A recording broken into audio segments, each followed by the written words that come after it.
ఉషా గారు స్ట్రైట్ అవే ఒక 2 క్వశ్చన్స్ అడుగుతాను. ఒకటి పర్సనల్, రెండోది ప్రొఫెషనల్. పర్సనల్ వచ్చి మరి నాగశౌర్య గారికి మ్యారేజ్ అయ్యి 1 year అయింది. కొత్త కోడలు ఎలా ఉంది ఏంటి, కొంచెం లేడీస్ టాక్ చేసుకుందాం. ఓకే, చాలా చాలా బాగుందమ్మా. అంటే నాకు ముందు నుంచి తెలుసు, 3 years నుంచి కూడా తెలుసు. అనుషా శెట్టి గారు ముందే తెలుసు మీకు? తెలుసమ్మా. ఓకే. అంటే కోడల కంటే కూడా కూతురు లాగానే నాకు. ఓకే. చాలా బాగుంటుంది.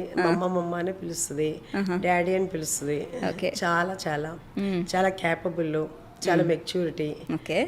చాలా మెచ్యూరిటీ అంటే ఎలా చెప్తున్నారు? అంటే నాగశౌర్య గారి కంటే మెచ్యూర్డా? అంటే అట్లా అని కదా, మేడ్ ఫర్ ఈచ్ అదర్ అమ్మా. యాక్చువల్గా చెప్పాలంటే made for each other. Okay. Shaurya దొరకటం అమ్మాయి అదృష్టం, అమ్మాయి దొరకటం శౌర్య అదృష్టం. ఫీల్ అవుతున్నా. Nice nice. చాలా రొటీన్గా ఉంది. ఇంకొంచెం కొత్తగా ఏమైనా చెప్పండి కోడలు గారి గురించి. అంటే ఎవరినన్నా అడగండి, నేను అదే చెప్తాను. ఎందుకంటే ఏంటి ఏదో అంటారు కదా, అట్లాగా లోపల ఒకటి బయట ఒకటి అనేది ఉండదు నాకు శౌర్యకి ఇద్దరికి. అదే మాకు తెలిసిన అందరికీ తెలిసిన విషయమే. సో ఏంటంటే వాళ్ళ దగ్గర నుంచే నేను ఏమైనా నేర్చుకోవాలేమో కానీ నేను చెప్పేదేమీ లేదు. నా పెద్ద కోడలైనా నా చిన్న కోడలైనా, కోడలు అంటే నాకు ఇష్టం లేదు యాక్చువల్గా. కూతుర్లుగానే నాకు డాటర్స్ యాక్చువల్గా. వీళ్ళు ఒక రకంగా చెప్పాలంటే నా సన్సే నా కళ్ళుళ్ళ కింద లెక్క. మొత్తం లేడీస్ అంతా ఒక గ్యాంగ్ అయిపోయారు. అంతే, అది 100%. ఏ ప్రాబ్లం ఉన్నా వాళ్ళు నాతోటి శౌర్యతోటైనా మా పెద్ద బాబుతో ఉంటే అమ్మ ఇలా చేస్తున్నారు, అమ్మ ఇలా చేస్తున్నారు అని చెప్తారు వాళ్ళు అనమాట. సో మొత్తానికి పెద్ద కోడలు చిన్న కోడలు మీరు కలిసి ఒక రింగ్ కింద అయిపోయారు కదా. సో మీ పెద్ద కోడలు ఇప్పుడు I guess she is in US. అవును. ఆవిడ ఏం చేస్తుంటారు? తను యాపిల్లో ఎంప్లాయ్. ఓకే. అనుషా శెట్టి గారు ఇంటీరియర్స్ డిజైనర్ కదా. Okay. So she is busy బాగా. అటు ఇటు పాపం బెంగళూరు ఇటు అటు తిరుగుతూనే ఉంటుంది. వాళ్ళ పేరెంట్స్ కుందాపూర్లో ఉంటారు, అటు వెళ్ళి చూసుకోవాలి. సో అందుకని తను ఎప్పుడు ఆల్వేస్ బిజీ. కానీ బిజీ అయినా కానీ ఎప్పుడు బిజీగా ఉన్నట్టు స్ట్రెయిన్ అయినట్టు ఎప్పుడు కనపడదు అనమాట. చాలా యాక్టివ్గా ఉంటుంది. అన్నీ ఎక్కడ ఎవరికి ఏం చేయాలో అన్నీ చేస్తుంది అనమాట. కూల్. సో మరి అనుషా శెట్టి గారు మ్యారేజ్ అయిన తర్వాత శౌర్య గారు వాళ్ళు వేరే ఇంటికి, they are living separately I guess. ఎందుకని కలిసి ఎందుకు ఉండట్లేదు? అంటే కలిసి ఎందుకు ఉండాలి, ఉండాలి అని కూడా ఏం లేదు. ఎందుకుంటున్నారంటే కలిసి ఉంటే కొంచెం బాగుంటుందేమో అని. అసలు పిల్లలు పుట్టినప్పుడే ముందే ఫస్టే డిసైడ్ అయ్యాము, పెరిగిన తర్వాత కూడా మేము డిసైడ్ అయ్యాము. ఓకే. ఎవరి కాళ్ళు దూరంగానే ఉండి కలుసుకుంటే బాగుంటుంది అనేది. ఎందుకంటే ఇప్పుడు ఉన్న జనరేషన్ కానీ ఏదైనా కానీ ఏంటంటే ఎవరి ఫ్రీడమ్ వాళ్ళకి ఇస్తే బాగుంటుంది అనేది ఫస్ట్ నుంచి ఉన్న ఒపీనియనే. దాన్నే కంటిన్యూ చేసాను తప్పితే ఏదో ఇదనేది కాదు. కాకపోతే ఏదో లాగాలనుకుంటే లాగండి. రైట్. సో పర్సనల్ అయిపోయింది. ప్రొఫెషనల్ది చెప్పండి. మరి ఉషా మూల్పూరీస్ కిచెన్ బీభత్సంగా సక్సెస్ అయింది బై గాడ్స్ గ్రేస్. యా. మరి సెకండ్ బ్రాంచ్ ఎప్పుడు, ఎక్కడ? సెకండ్ బ్రాంచ్ అనేది కాకుండా యాక్చువల్గా ఎట్ ఎ టైము ఒక 10 members అడుగుతూనే ఉన్నారు ఎక్కడ అక్కడ అని చెప్పేసి. అంటే కరీంనగరు, విజయవాడ, గుంటూరు, గచ్చిబౌలి, ఫైనాన్షియల్ డిస్ట్రిక్ట్, కోకాపేట, తెల్లాపూర్, మదీనాగూడ, కొంపల్లి, ఇట్లా ఎవరికాళ్ళు ఓన్ సైట్స్ ఉన్నాయి, మణికొండ అని చెప్పేసి అడుగుతున్నారు. అంటే ఫ్రాంచైజ్ తీసుకుందామని అక్కడ బ్రాంచ్ పెట్టేయమన్నా? అక్కడ ఒక బ్రాంచ్ పెట్టాలని. వాళ్ళు ఏంటంటే కానీ మీకు ఎట్లా కావాలంటే అట్లా చేసిస్తాం, మీరు పెట్టండి మేడం అని అడుగుతున్నారు. కానీ ఏంటంటే నేను ఇది మొత్తం స్టెప్ ఆన్ అయిపోయిన తర్వాత, ఒక గ్రిప్ వచ్చిన తర్వాత స్టార్ట్ చేద్దామని అనుకుంటున్నాను. ఓకే. ఫస్ట్ ఇదిలో ఉన్నాం, దీన్నే ఇప్పుడు కొంచెం ఎక్స్పాండ్ చేస్తున్నాం ఇప్పుడు ఉన్నదాన్ని. ఎందుకంటే బాగా వెయిటింగ్ అయిపోతుంది. చాలామంది ఆ వెయిటింగ్ చూసి పాపం తర్వాత వచ్చిన వాళ్ళు మళ్ళీ వెళ్ళిపోతున్నారు కూడా. వాళ్ళందరూ అలా వెయిట్ చేస్తుంటే మాకు కూడా చాలా ఎంబ్రాసింగ్గా అనిపిస్తుంది. అందుకు కొంచెం ఇప్పుడు అక్కడ ఎక్స్పాండ్ చేస్తున్నాం. 1.5 monthలో అది అయిపోతుంది. ఏది ఎక్కడ? అక్కడ ఇప్పుడు ఉన్న చోట కొంచెం ఎక్స్పాండ్ చేస్తున్నాం. ఆసమ్. సో అంటే మనకి రోజు ఎంతమంది స్టెప్ ఇన్ ఉంటుందండి? స్టెప్ ఇన్ అంటే కనుక ఈజీగా 700 to 800 ఉంటుందండి. 700 to 800 ఎవ్రీ డే. ఒక 100 to 150 కార్స్ వెళ్ళిపోతున్నాయి అసలు వెనక్కి. అమ్మ బాబోయ్. ఐ థింక్ 2 months అయిందా? 2 months అయింది. ఏం చేశారు మీరు అసలు? మేమేమీ చేయలేదు. 2 months ప్లస్ ఏంటంటే మనది ఏంటంటే స్పెషాలిటీ ఏంటంటేనమ్మా హోమ్ ఫుడ్. ఇప్పుడు వచ్చిన ప్రతి ఒక్కళ్ళు కూడా 90% నన్ను కలిసి వెళ్తారు. నేను అందరితో కూడా ఇంటరాక్ట్ అవుతూ ఉంటాను. అందరూ చెప్పేది ఏంటంటే కనుక హోమ్ ఫుడ్ లాగా ఉంది. ఎవరికైనా కానీ అమ్మ చేతి వంట అనేది ప్రతి ఒక్కరికి, ఎవరమ్మ అంటే వాళ్ళకు గొప్ప. వాళ్ళందరూ ఏంటంటే కనుక అమ్మ చేతి వంట తిన్నట్టుంది, ఇంకా అంతకన్నా బాగుంది అని చెప్పి రిపీట్ కస్టమర్స్ కూడా చాలా ఎక్కువ మంది ఉన్నారమ్మ మనకి. అంటే ఇప్పుడు మీరు వచ్చారు, మీరు మీ ఫ్రెండ్స్ని తీసుకొస్తారు, లేకపోతే మీ ఫ్యామిలీని తీసుకొస్తారు, అలా లేకపోతే మీ రిలేటివ్స్ని తీసుకొస్తారు. అట్లా ఏంటంటే కనుక ఇది మేము 4th time aunty, 5th time aunty అని చెప్తూ ఉంటారనమాట వచ్చిన వాళ్ళందరూ. వచ్చిన ప్రతి వాళ్ళు కూడా ఏంటంటే కనుక ఒక ఫ్యామిలీ మెంబర్ లాగా అయిపోయారు తప్పితే వాళ్ళు కూడా ఒక రెస్టారెంట్కి వచ్చాము అనేది ఫీల్ అవ్వట్లేదు. మీతో ఒకసారి మాట్లాడిన తర్వాత ఎవరైనా అలాగ అయిపోతారు, నాకు తెలుసు కదా, ఓవర్ ద ఇయర్స్ నేను చూశాను. అందరూ ఏంటంటే కనుక ఒక ఇంటి, అందరూ ఏమంటున్నారంటే ఒక రెస్టారెంట్కి వెళ్ళినట్టు కాదు, ఒక ఇంటికి వచ్చి తిని వెళ్ళినట్టు అనిపిస్తుంది అని అంటున్నారు. అది నాకు చాలా అచీవ్మెంట్ అనిపిస్తుంది, చాలా చాలా హ్యాపీగా అనిపిస్తుంది. ఇది కాకుండా ఏంటంటే చాలా బర్త్డేస్ జరుగుతున్నాయి, యానివర్సరీ జరుగుతున్నాయి, పార్టీస్ కూడా. అంటే పార్టీస్ అంటే కనుక వాళ్ళు ఒక 10 మెంబర్స్ అట్లా వస్తున్నారు. మాకంటూ స్పెషల్గా నేనేమి జోన్ లేదు, జోన్ అలా ఏమీ లేదు. కానీ ఏంటంటే అయినా అలా ఉన్నా కానీ మా దగ్గరికి వస్తున్నారు. రైట్.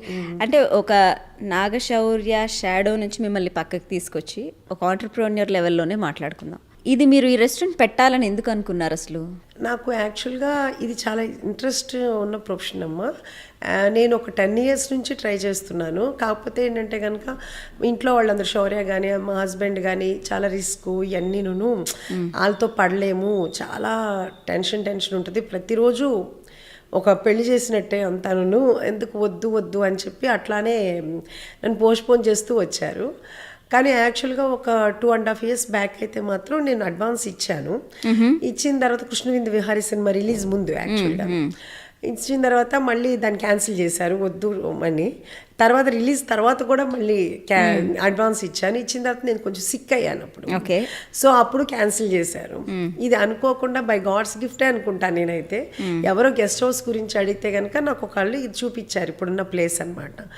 అది దాని పనికిరాదని ఎందుకునో నాకు అది క్లౌడ్ కిచెన్గా స్టార్ట్ చేస్తే బాగుంటుందేమో అనిపించింది. దానికి కూడా వద్దు అన్నారు. క్లౌడ్ కిచెనే కదా, పెద్ద ఇబ్బంది ఉండదు కదా, నాకు అంత ఎక్కువ, నాకు కూడా టైంపాస్గా ఉంటుంది అని చెప్తే ఇంకా సరే అని చెప్పి ఒప్పుకున్నారు.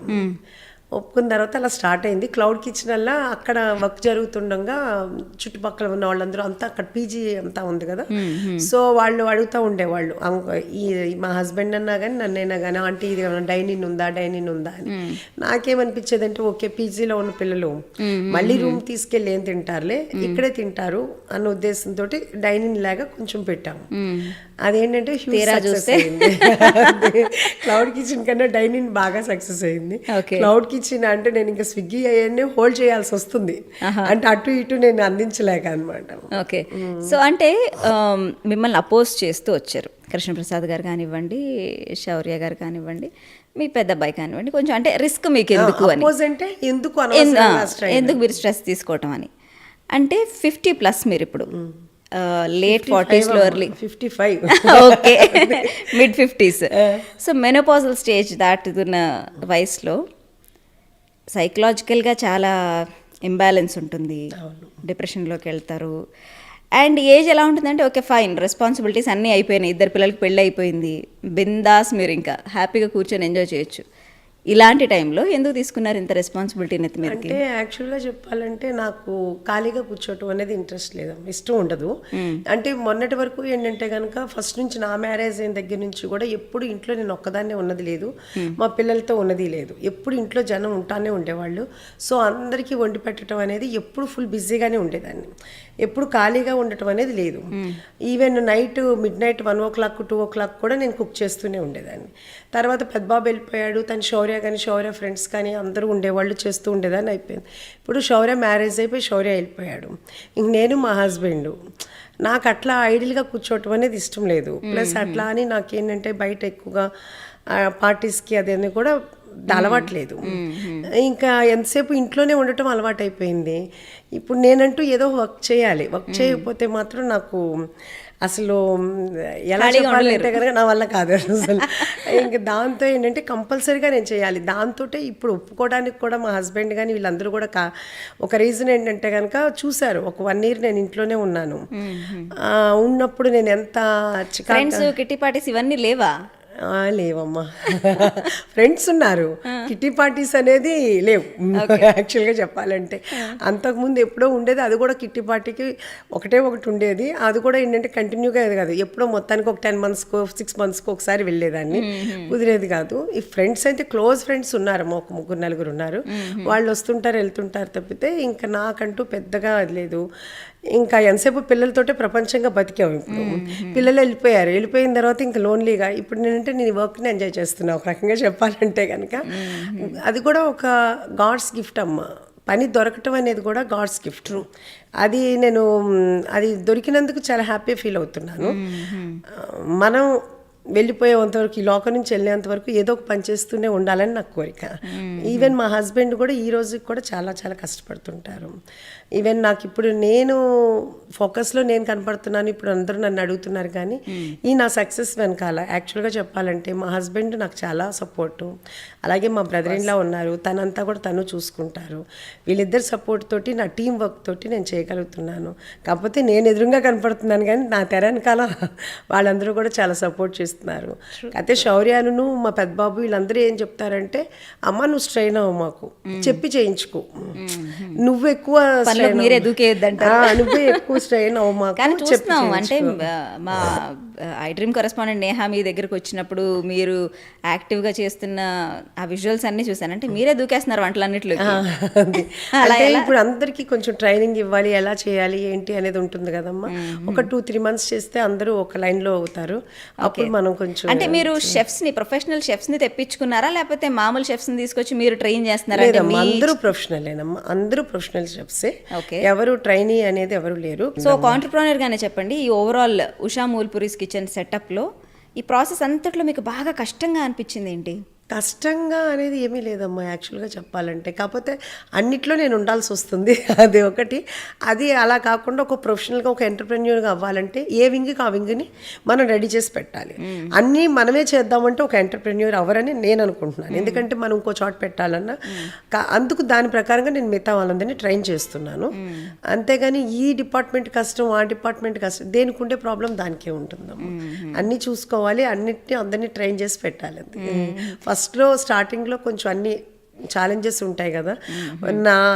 నేను స్ట్రిక్ట్గా ఉంటాను, అది అవతల యాక్సెప్ట్ చేయాలి. నేను స్ట్రిక్ట్గా ఉండకపోతే అవ్వదు వర్క్.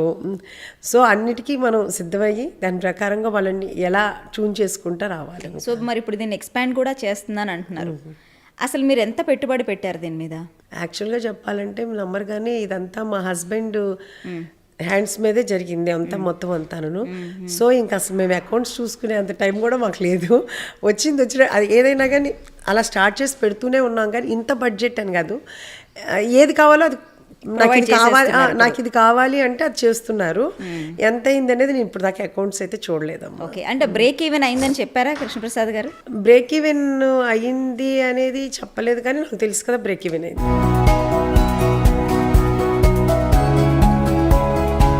సరే, అయితే ఇప్పుడు మనం ప్రొడ్యూసర్ యాంగిల్కి వద్దాం. సో శౌర్య గారి సినిమాలు 4 సినిమాలకు మీరు ప్రొడ్యూసర్గా ఉన్నారు. సో ముందు మీరు ఈ రెస్టారెంట్ సెటప్ కంటే ముందు ప్రొడ్యూసర్. సో ప్రొడ్యూసర్ అంటే లెక్కలు డొక్కలు ఇవన్నీ ఉంటాయి. ఇవన్నీ మీకు తెలుసా ముందే? తెలుసమ్మా. మొత్తం ప్రొడ్యూసర్గా, యాజ్ ఎ ప్రొడ్యూసర్గా చెక్ పవర్ నాకే ఉంది. ఈవెన్ 1 రూపీ ఎక్స్పెండ్ చేయాలన్నా కానీ టోటల్ నా సైన్ లేకుండా ఏది జరగదు, నా అప్రూవల్ లేకుండా ఏమీ జరగదు. సైనింగ్ అథారిటీ మొత్తం టోటల్ ఏ రూపాయి ఖర్చు పెట్టాలన్నా. కాకపోతే ఏ రూపాయి ఖర్చు పెట్టాలి నాతోటే కానీ అక్కడ 10 రూపాయలు ఖర్చు పెట్టేది నేను 100 రూపీస్ ఖర్చు పెట్టాను. అది నా ప్రాబ్లము అంతే తప్పితే ఇంకా లెక్కలు అనేది మాత్రం అక్కడ ఏమీ రాంగ్గా ఏమీ లేవు. అదే మనం 10 రూపీస్ ఖర్చు పెట్టాల్సింది 100 రూపీస్ ఖర్చు పెట్టాల్సి వచ్చింది. అదేలేండి, అంటే ప్రతి డిపార్ట్మెంట్ మీద కొంచెం హోల్డ్ ఉండాలి. ఇక్కడ ఇంతే ఖర్చు పెట్టాలి, ఇక్కడ ఇంతే తీయాలి, ఇంతకు మించి ఎక్స్పెండిచర్ అవ్వకూడదు అనే హోల్డ్ ప్రొడ్యూసర్కి ఉండాలి. యాక్చువల్గా ఏంటంటే కనుక అది మనము కొంచెం బిజినెస్ని ఎమోషన్ని కలపకూడదు. నేను సినిమా ఇండస్ట్రీలో నేను అది చేశాను. దాన్ని బట్టి నేర్చుకునే నేను ఇక్కడ ఇప్పుడు ఈ రెస్టారెంట్లో అయితే మాత్రం నేను ఎమోషన్కి కనెక్ట్ అవ్వకుండా, ఓకే మిగతా పర్సనల్గా వాళ్ళకి ఏ ప్రాబ్లం ఉన్నా నేను చేస్తాను, కానీ వర్క్ విషయంలో మాత్రం నేను ఎమోషన్గా కనెక్ట్ అవ్వట్లేదు. ఎందుకంటే 4 movies ఎక్స్పీరియన్స్ తోటి నాకు జరిగిన ఇది తోటి ఇక్కడ నేను చాలా స్ట్రిక్ట్గా ఉంటున్నాను. సో నా సక్సెస్కి అది కూడా ఒక ఒకటి కారణం అనుకుంటున్నాను నేనైతే మాత్రం. సూపర్. సో ఆ లెర్నింగ్ అంతా ఇక్కడ పనికొచ్చింది మీకు. అంతే 100%. అంటే ఎవరో తిట్టుకుంటారు, ఎవరో ఏదో అనుకుంటారు అనుకుంటే మనం బిజినెస్ చేయలేమమ్మ. మనం ఏదనుకుంటామో మనం అది చేయాలనేది నేను నమ్ముతాను. మనం అన్నామో లేకపోతే మన రూపాయి ఇది, కరెక్ట్. మన రూపాయి పోయినప్పుడు మళ్ళీ తర్వాత మన రూపాయి తిన్న వాళ్ళు ఎవరు కూడా దాన్ని వాళ్ళేమి అయ్యో తిన్నాం కదా అనే ఫీల్ ఎవరికి ఉండదు. అది మన ఫెయిల్యూర్ కిందే చూస్తారు. ఎగ్జాక్ట్లీ. అందుకని ఇప్పుడైతే మాత్రం నేను ఈ రెస్టారెంట్స్ దగ్గర మాత్రం చాలా స్ట్రిక్ట్గాను నేను అందరినీ వారు పర్సనల్గా ఏ ప్రాబ్లమ్స్ ఉన్నా నేను ట్యాకిల్ చేస్తాను, వాళ్ళకి ఏదున్నా చేస్తాను. కానీ వర్క్ విషయంలో మాత్రం నేను యాక్సెప్ట్ చేయను.